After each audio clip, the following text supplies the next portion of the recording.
Hello everyone, welcome back to the Hit Sports Network here in Atlanta. Sports Motion Network by K.L.P Entertainment. Live from Swanky Studios. I'm Gordon Martin. The Sports Report. Dolphins owner Stephen Ross can't have it both ways.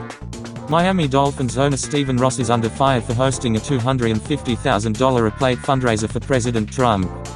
Someone close to Ross, who also has a financial stake in Equinox as well as Soul Cycle, came to the owner's defense, telling the South Florida Sun-Sentinel, they agree on some things and disagree on others, specifically on the rhetoric around race, adding, with regards to race, Stephen's report on fighting racism speaks for itself.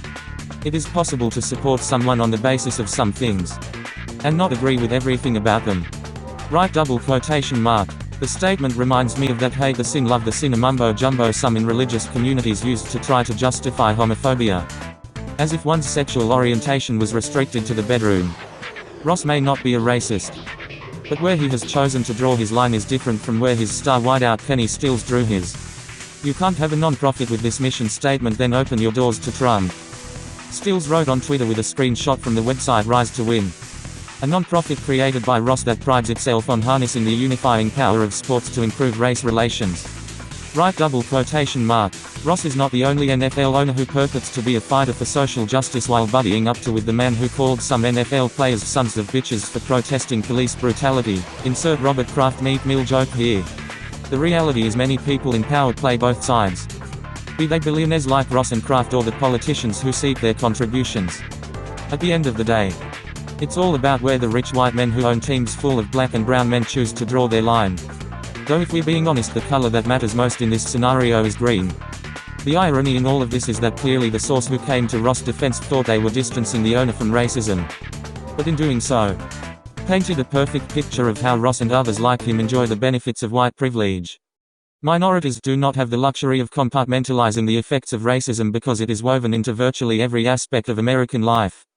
From redlining by mortgage lenders and the calculative manner in which early voting restrictions are applied to police brutality and discrimination against natural black hair. It must be nice to live in a world where race is viewed as a card to be played and not a scarlet letter to be endured. That isn't to suggest things haven't changed because they have.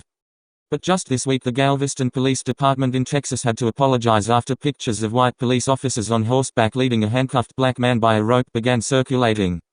Officers showed poor judgment in this instance. Galveston Police Chief Vernon Hale said, "Well, that's one way of putting it. The point is Ross has every right to host a fundraiser for Trump. But he doesn't get to sidestep the negativity attached to it because he thinks playing both sides gives him cover.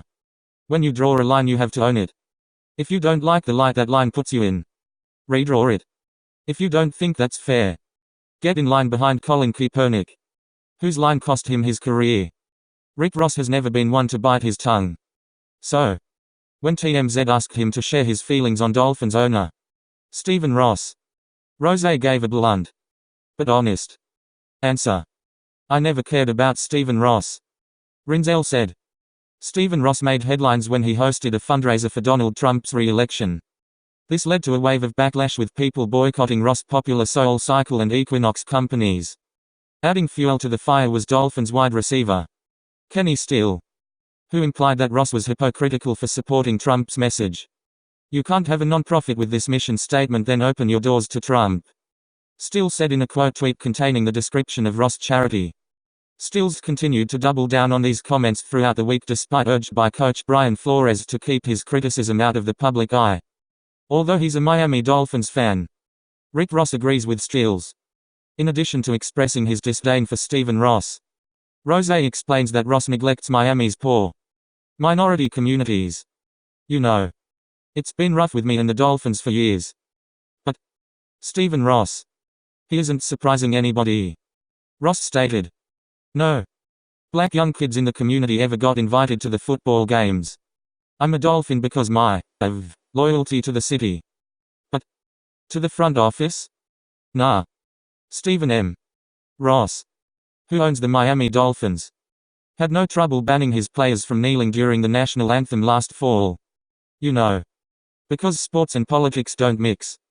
But he sure didn't like it this week when folks tore into him after news spread he would be hosting a fundraiser for President Trump. You know, Because sports and politics do mix. As long as it's your politics. Hypocrisy aside. Ross, who made a fortune in real estate and whose name adorns the business school at the University of Michigan, has every right to support whatever politician he wants. He also has the right to tell the NFL players on his team that they can't kneel during the anthem.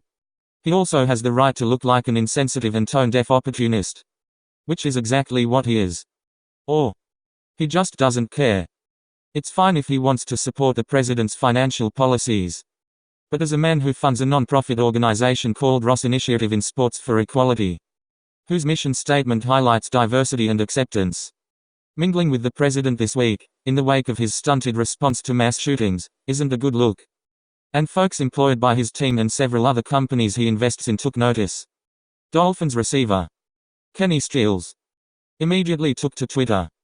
"You can't have a non-profit with this mission statement, then open your doors to Trump." Stills tweeted. Superstar chef David Chang, who created Momofuku, a restaurant owned in part by Ross, was more blunt in his podcast Thursday. "Anyone that normalizes gun violence, white supremacy, putting kids into cages, his general lack of decency and respect for anyone else, he is destroying our democratic norms. I cannot stand behind him." Right double quotation mark. Harbaugh's poor timing. The backlash was so intense that high-end fitness companies, Equinox Fitness and Soul Cycle, issued statements distancing themselves from Ross after a handful of LGBTQ activists and celebrities called for a boycott and demanded Ross back out of the fundraiser. Harbaugh wasn't speaking to the fundraiser or Ross' business interests. He was congratulating him on making the National Football Foundation Leadership Hall of Fame. The announcement of his induction came Thursday. Still, his timing was poor. Harbaugh has occasionally collided with politics. He attended a Hillary Clinton rally in Ann Arbor in 2016. A year later, he supported his players' right to protest during the national anthem. "I respect their right to kneel," he said. These days, it's hard to avoid the collision between the two worlds. And when his tweet about Ross hit the internet early Thursday, many fans of his team and the program urged him to consider the timing of his tweet. No doubt Harbaugh thought he was tweeting into a vacuum, giving an attaboy to an important figure at who just made a Hall of Fame. But the biggest donor in school history, who's given millions to the athletic program, didn't just make any Hall of Fame. He made the Leadership Hall of Fame. And leaders are supposed to understand nuance and timing. Ross showed neither this week. In a statement to the Washington Post on Wednesday, Ross said he has known Trump for 40 years and that he has never been bashful about expressing opinions about issues on which he disagrees with Trump. He also told the Post that he is an outspoken champion of racial equality, inclusion, diversity, public education and environmental sustainability. "And I have and will continue to support leaders on both sides of the aisle to address these challenges." Right double quotation mark. Maybe you don't care that Ross' support of Trump angered LGBTQ activists and celebrity chefs. Maybe you don't care that in a league where 70% of the players are black, most of them feel, at best, uncomfortable with the language of the president. What do you think of these updates? That will do it for SMN. Until next time everyone, I'm Gordon Martin.